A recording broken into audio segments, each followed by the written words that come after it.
Cher infographiste, bienvenue. Vous l'avez demandé, vous l'attendiez, et bien le voici, le premier tutoriel Fluent de la modélisation au texturage. Donc dans cette vidéo, j'utilise Fluent 1.2.1. Donc si vous regardez cette vidéo un petit peu plus tard, ça ne devrait pas changer grand chose quand même pour vous. Et si vous regardez ce tutoriel au moment de sa sortie, allez vérifier que vous êtes bien à jour parce que j'ai quand même fait quelques petits correctifs pour la version 1.2.1. Donc allez vérifier ça. Dans cette vidéo, on va faire quasiment le tour de tout ce qu'on peut faire avec Fluent. On verra bien sûr tout un tas de coupes diverses et variées. On verra aussi comment bien utiliser sa grille, bien la positionner et comment la manipuler pour faire les dessins précisément où on veut et dans la bonne orientation.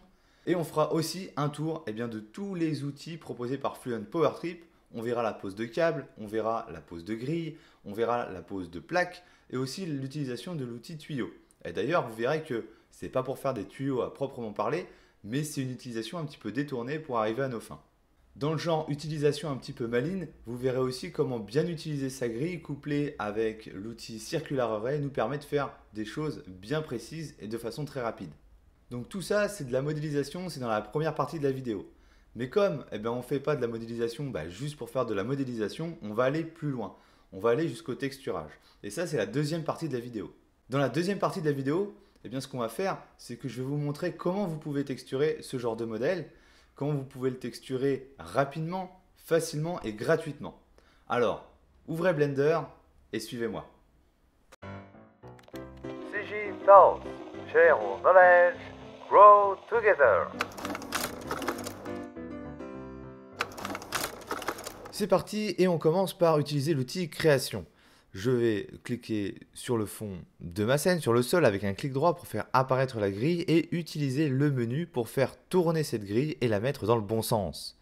À partir de là, je peux maintenant dessiner mon carré à partir du centre en appuyant maintenant la touche Shift enfoncée.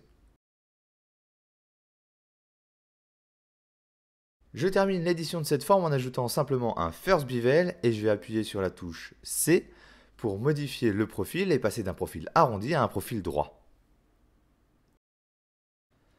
Mon premier réflexe lorsque je crée une nouvelle forme, c'est d'ajouter un bevel par-dessus tout ça. Je vais donc utiliser la fonction Add Latest Bevel et j'ajuste sa taille. Ça doit vraiment être un premier réflexe, en tout cas c'est le mien et je pense que c'est un bon réflexe à avoir. On va faire ici appel à l'outil Slice. Rien de particulier si ce n'est que comme je dois commencer à dessiner à partir de l'extérieur de ma forme, je vais d'abord faire un Shift, clic droit sur une face pour la définir comme étant le plan du dessin. À partir de là, je vais pouvoir commencer à tracer mon rectangle à partir de l'extérieur. Simplement pour que vous compreniez ce qui se passe, je vais tourner un petit peu la vue. Lorsque je veux traverser complètement mon objet, je peux utiliser un raccourci et j'utilise la touche V.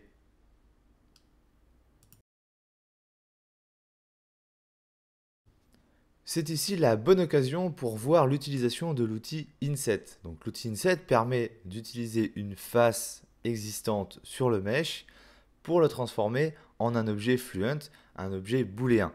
J'appelle l'outil Cut, mais cette fois-ci je ne vais rien dessiner. Je vais directement appuyer sur la touche Tab pour passer en Edit Mode. Et là, tout se passe, c'est bien comme si Fluent n'existait pas. On est vraiment de retour dans le fonctionnement normal de Blender. Je sélectionne les faces qui m'intéressent et j'appuie sur la touche I pour faire un Inset. Une fois que j'ai ce que je veux, je vais appuyer sur Shift et I pour transformer les faces sélectionnées en objet Fluent et m'en servir pour faire une coupe.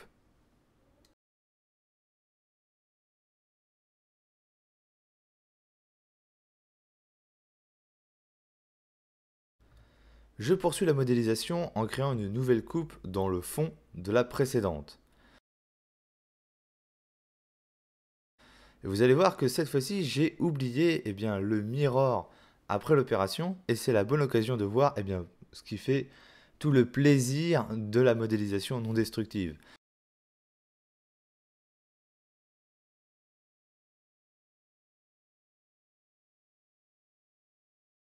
Je vais simplement afficher l'ensemble des objets booléens, sélectionner l'objet booléen que je viens de faire et aller dans Edit.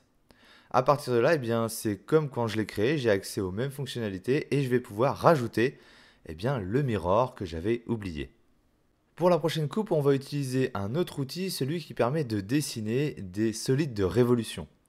Pour ça, je fais appel toujours à l'outil Cut, je fais un clic droit sur la face qui m'intéresse et je refais un clic droit pour placer le curseur blanc à l'endroit où je veux percer mon trou. Le dessin personnalisé est accessible avec le mode Shape, donc je vais appuyer sur la touche S, ce qui va ensuite me donner directement la possibilité de passer en mode Revolver avec la touche A. Et c'est ce que je fais. Comme vous voyez, la grille, eh bien, elle tourne et on a une grande croix qui est affichée pour pouvoir se repérer plus facilement sur l'axe de rotation. À partir de là, eh bien, je décide mon profil et je vous laisse observer ce qui va se passer.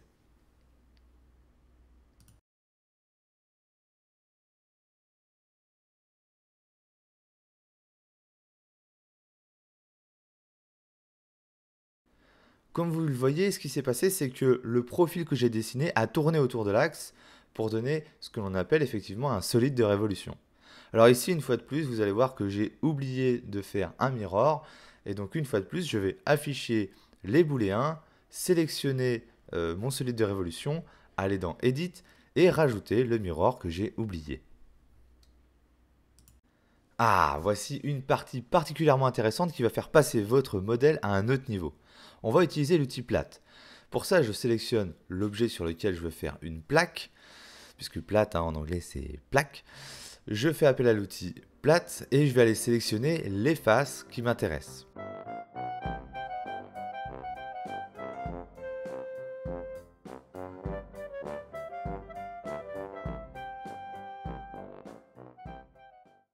Une fois les faces sélectionnées, je fais Entrée et j'ajuste le Solidify, le Bevel, le Mirror pour placer tout ça comme je le souhaite.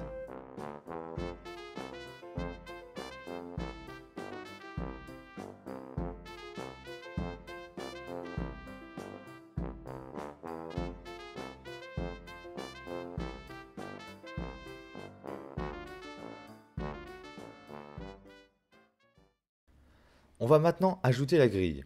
Pour ça, je dois d'abord afficher les objets booléens puisque c'est à partir d'un objet booléen que l'outil grille va disposer la fameuse grille justement.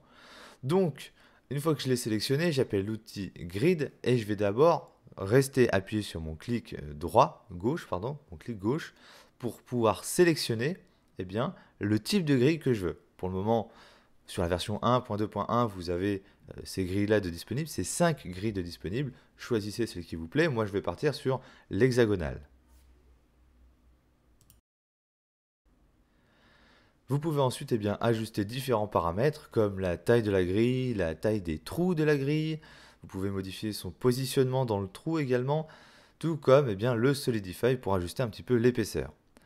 Vous remarquerez que tous les menus, tous les ajustements de Fluent fonctionnent tous sur le même principe. Vous restez appuyé sur le clic gauche, vous avez un menu qui apparaît, vous relâchez le clic sur l'élément qui vous intéresse et ensuite tout est affiché à gauche de l'écran.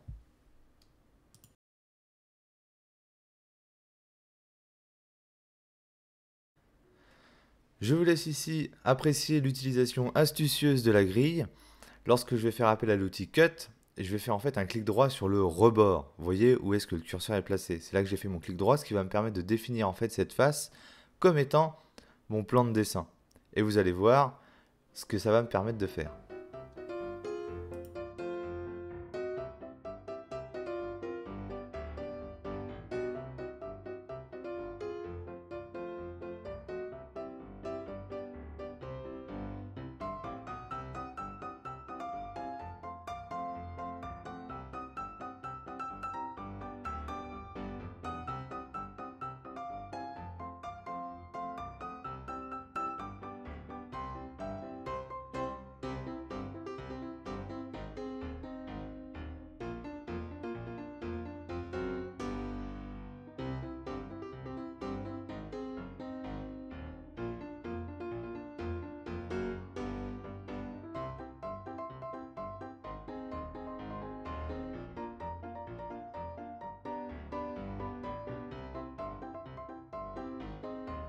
Alors, est-ce qu'elle n'a pas pratique un petit peu cette grille, hein? Allez, on passe à la suite.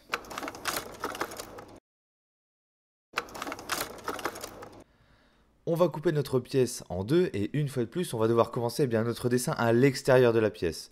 Donc on n'oublie pas, Shift, clic droit sur une face pour la définir comme étant le plan du dessin. À partir de là, je fais ma forme. Et ici, une nouvelle touche à retenir, c'est la touche CTRL qui va nous permettre de faire un snap directionnel, de forcer la direction du dessin à l'horizontale, à la verticale ou bien suivant un angle de 45 degrés.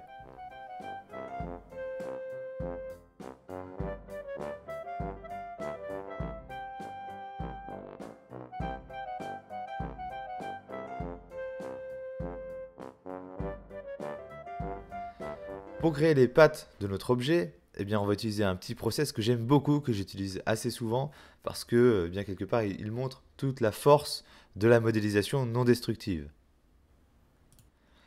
On va commencer par faire un slice sur notre objet pour découper les futures pattes.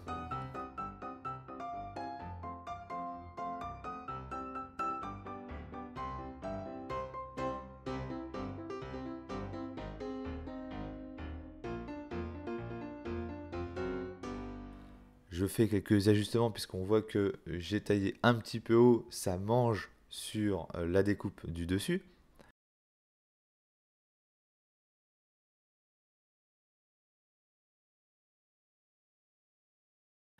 Une fois que j'ai réglé ça, je vais sélectionner les parties découpées, mes futures pattes, et je vais les éditer. Et ce que je vais éditer, c'est le first bevel.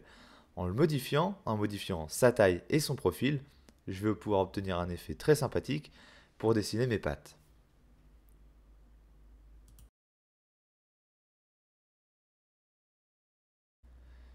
Et on se servira de l'outil plate pour terminer et ajouter les derniers détails à nos pieds.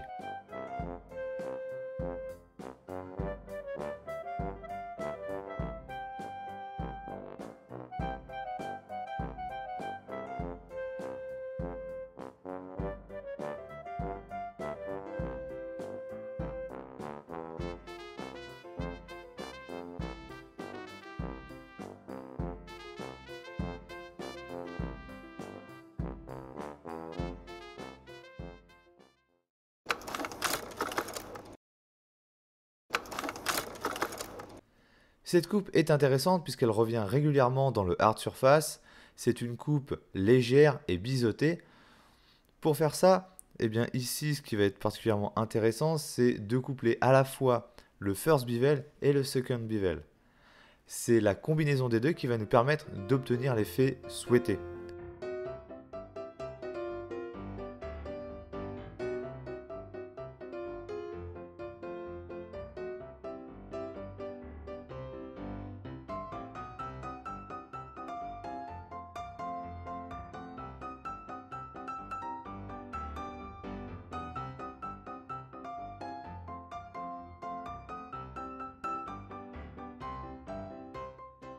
Le first bevel va nous donner les premiers coins arrondis et le second bevel va donner l'effet biseauté de la coupe.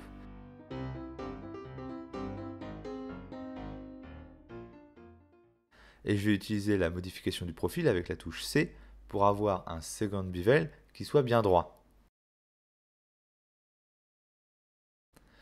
Ensuite, l'astuce, ici dans ce cas-là, étant donné que j'ai un angle obtus, un angle particulièrement fermé, c'est d'aller ajuster le first bevel de ce sommet précisément afin d'éviter le chevauchement du mesh. Parce que le problème que l'on a là au niveau du shading, c'est ce problème que l'on appelle en anglais overlapping, c'est-à-dire que notre mèche se superpose à elle-même, ce qui produit forcément des problèmes.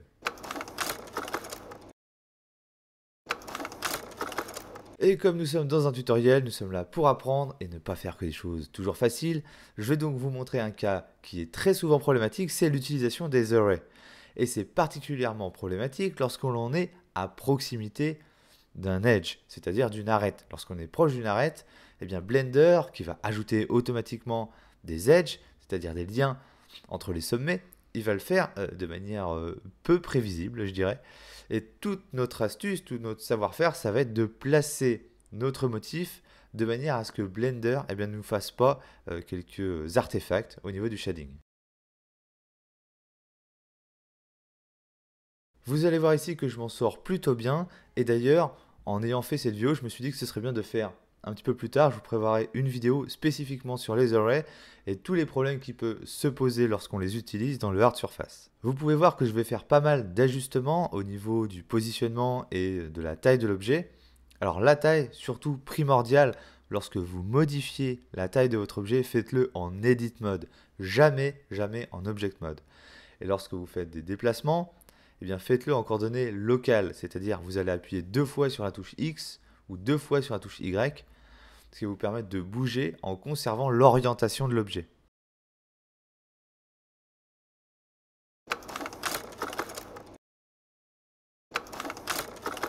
Dans ce cas-là, c'est très simple, j'utilise le dessin en mode Shape et je dessine un angle droit. Pour avoir un angle parfaitement droit, je n'oublie pas, je reste appuyé sur CTRL pour forcer la direction du dessin suivant des axes horizontaux, verticaux ou à 45 degrés. Une fois le dessin terminé, eh bien j'ajuste sa hauteur, j'ajuste son épaisseur et je vais modifier l'angle pour lui donner un autre profil.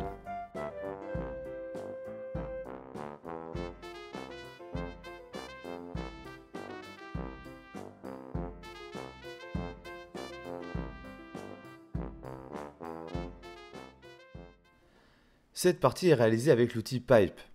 Je vais cliquer une première fois pour poser le point de départ de mon tuyau.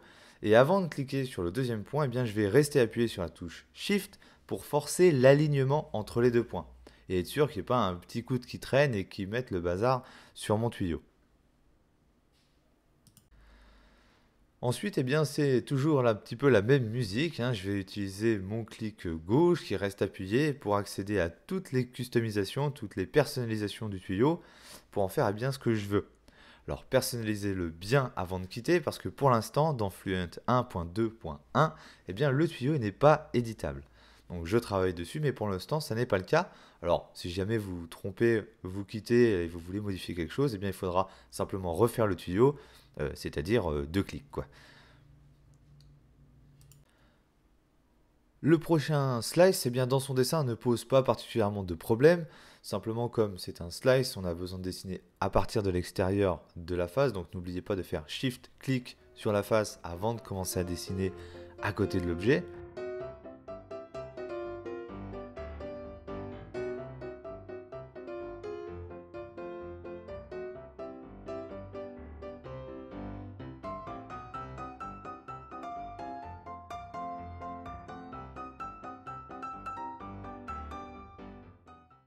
Par contre, ce qui est intéressant ici, c'est qu'en faisant le slice, on se rend compte que eh bien, j'ai découpé mes coins qui dépassent en fait en hauteur, tout simplement parce que mon objet de coupe eh bien, passe en plein dedans.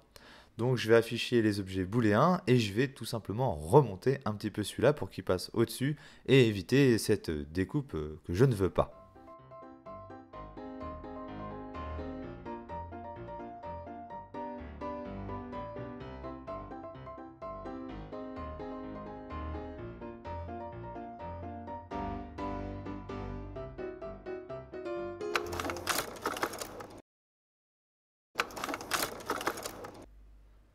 Pour utiliser l'outil Multicut, finalement, je vais sélectionner un objet puis un deuxième avant d'appeler la fonction cut.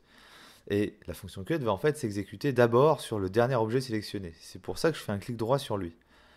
La grille s'affiche et je vais pouvoir aligner ma grille sur une arête bien spécifique. Pour ça, je place mon curseur à un bout de l'arête et j'appuie sur la touche X. Je place le curseur à l'autre bout de l'arête, j'appuie également sur la touche X, ce qui va entraîner un recalcul et un repositionnement de la grille pour qu'elle soit parfaitement alignée avec cette arête. Et dans ce cas-là, ça va me permettre de faire ma coupe de manière parfaitement centrée.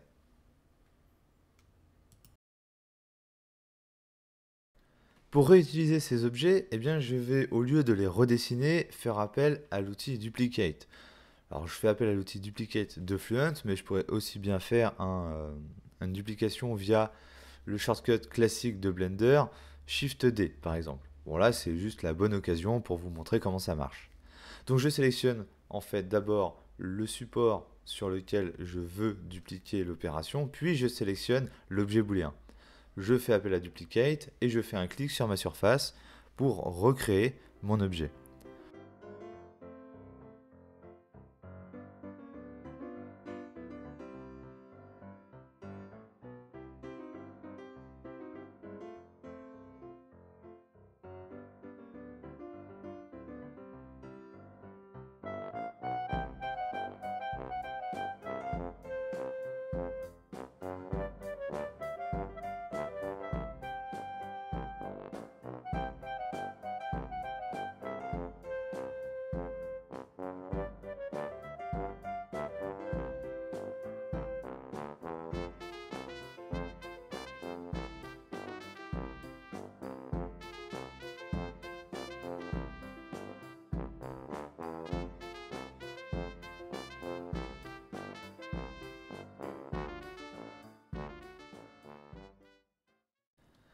On se rend compte, eh oui, que de l'autre côté, eh bien, la partie haute de l'objet n'a pas été coupée.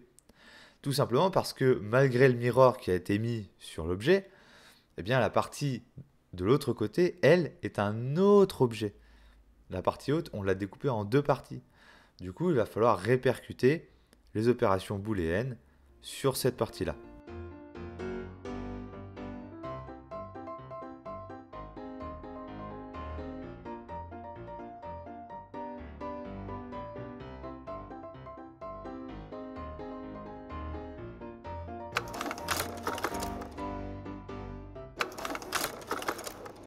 Dans cette dernière partie, eh bien, on va combiner l'outil Wire avec l'outil Grid, donc on va mettre du câble et des grilles, pour un résultat, ma foi, somme toute très sympathique.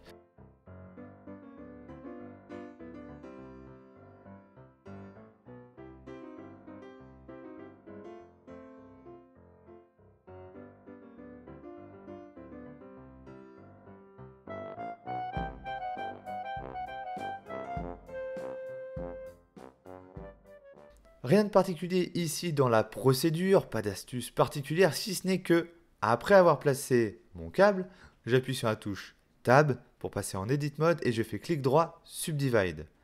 Subdivide va me permettre de rajouter un nouveau point sur ma courbe pour modifier le positionnement, la trajectoire de mon câble. Et ici, l'objectif, c'est simplement de lui donner un petit peu plus de fluidité.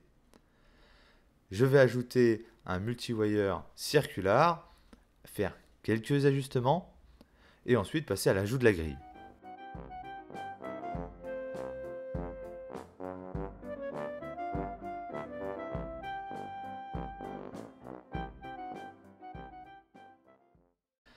J'espère que ce tutoriel vous donne quelques bonnes informations, quelques bonnes procédures d'utilisation et ma foi, pourquoi pas un petit peu d'inspiration sur la combinaison des différents outils que peut proposer Fluent.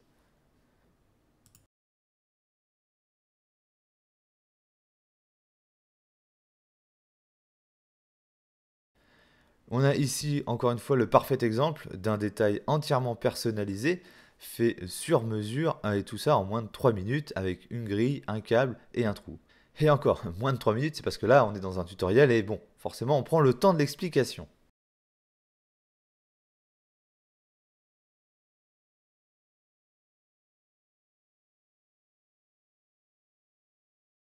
La partie modélisation touche à sa fin et donc il est temps de passer à la seconde partie qui est la texture. Comment est-ce que je texture mon modèle une fois qu'il est fait? Là, je vais vous montrer une procédure. Il y en a plusieurs. On les verra au fur et à mesure des différents tutoriels qui arrivent. Mais en tout cas, voilà, c'est une question qui revient souvent. Comment texturer après ce genre de modélisation? Bien, voici une façon toute simple de le faire. Profitons du petit temps que j'ai à réorganiser mon viewport pour aller vérifier de votre côté si vous avez bien d'activer une add-on qui est de base dans Blender. Cet add-on là, voilà, je préfère pas dire le nom, je ne sais pas comment ça se prononce. Après avoir sélectionné un des objets, je lui crée un nouveau matériau. Et là, je vais aller dans l'onglet Node Wrangler. Wrangler, hein, j'ai quand même tenté, hein, je ne sais pas si c'est comme ça. Et je vais cliquer sur Add Principled Setup.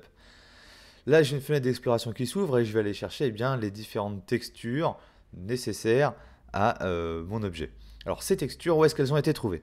Ces textures ont été trouvées sur le site cc0texture.com, un site que je vous recommande chaleureusement puisque forcément c'est un site, comme son nom l'indique, où toutes les textures sont disponibles gratuitement, sans inscription. Simplement, vous y allez, vous cliquez et vous téléchargez. Je vous mets le lien de la texture que moi j'ai utilisée dans ce tutoriel en description. Comme on peut le voir, l'add-on nous fait un matériau pré-câblé, prêt à l'emploi. Sauf que dans notre cas, il y a quelques petits trucs qu'il va falloir modifier parce que ça colle pas. On voit bien que c'est tout gris, c'est pas beau, ça ne va pas. Alors, j'opère quelques changements et notamment, je passe de l'UV à Object pour le Texture Coordinate et je change tous les modes de projection des textures en box à la place de flat.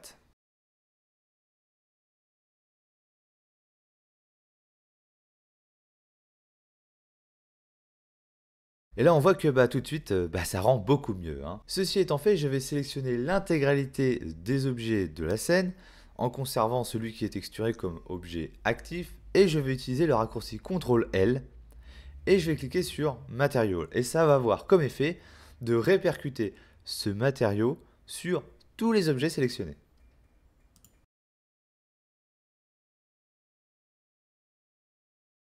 Maintenant, eh bien, créons un petit peu de nuance. Je vais prendre la partie basse de mon objet et je vais dupliquer le matériau pour en faire une version indépendante.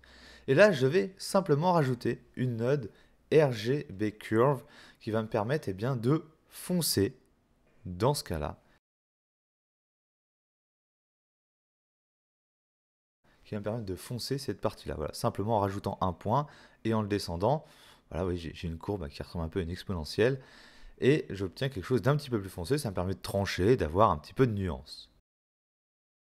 Une fois de plus, je sélectionne tous les objets dont je souhaite voir la couleur modifiée de la même manière et je vais une fois de plus faire CTRL-L et cliquer sur Material pour répercuter ce nouveau matériau sur ces objets.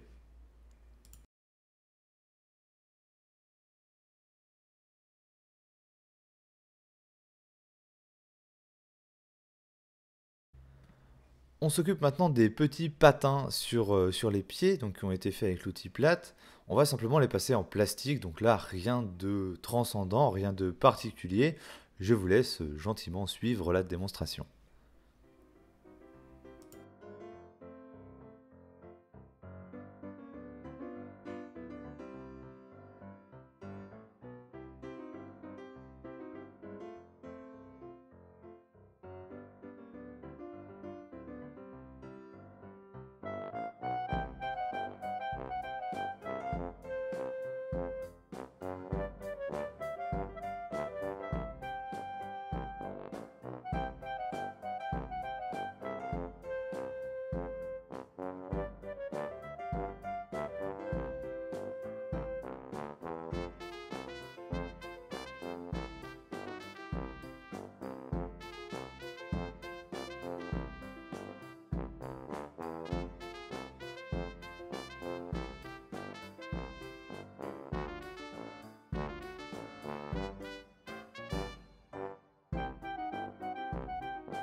On s'intéresse maintenant au texturage des câbles. Alors ça, c'est une question qui m'a été régulièrement posée lorsque l'on utilise eh bien, le multi-wire. Comment donner des couleurs différentes à chaque câble? Eh bien en fait, étant donné que le multi-wire utilise un système d'array, c'est-à-dire de répétition d'un objet, vous allez être obligé d'appliquer tous les modifieurs pour pouvoir travailler sur chacun des câbles indépendamment par la suite. Donc pour ça, je sélectionne mon câble, je vais aller chercher la fonction de Blender Convert to et je vais cliquer sur Mesh. Et comme vous le voyez, eh bien j'obtiens maintenant un mesh éditable, sélectionnable, de manière standard. Et ce que je vais faire, c'est que je vais séparer chaque câble de manière indépendante. Pour ça, je sélectionne en Edit Mode l'intégralité de mes câbles et je vais aller faire Separate by Loose Part. Ainsi, chacun de mes câbles est maintenant un objet indépendant. Et je vais pouvoir bien, les texturer les uns derrière les autres.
Et enfin, la toute dernière partie, le tout dernier détail que l'on va ajouter dans ce tutoriel, c'est ce que l'on appelle en anglais un décal, que l'on pourrait traduire en français par finalement un autocollant. Donc pour ça, on va utiliser la même technique que j'ai déjà présentée dans un tutoriel, celui-ci. Ça se base sur l'utilisation d'un PNG, c'est-à-dire une image sur un fond transparent, que l'on va venir placer sur notre modèle.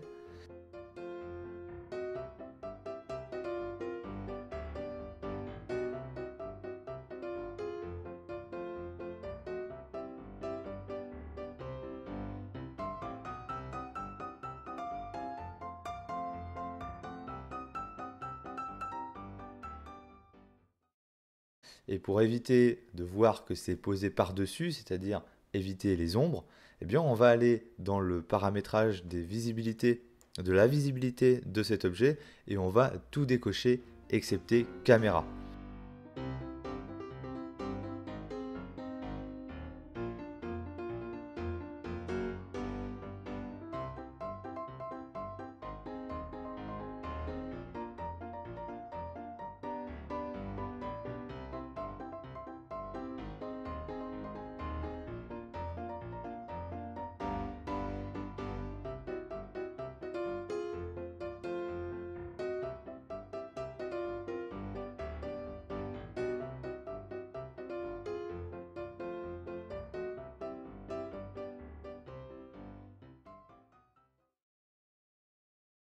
Cut, slice, circular array, plate, wire, texturage, bref, les points abordés dans ce tutoriel ont été nombreux et vous avez pu suivre un exemple d'utilisation complète de Fluent.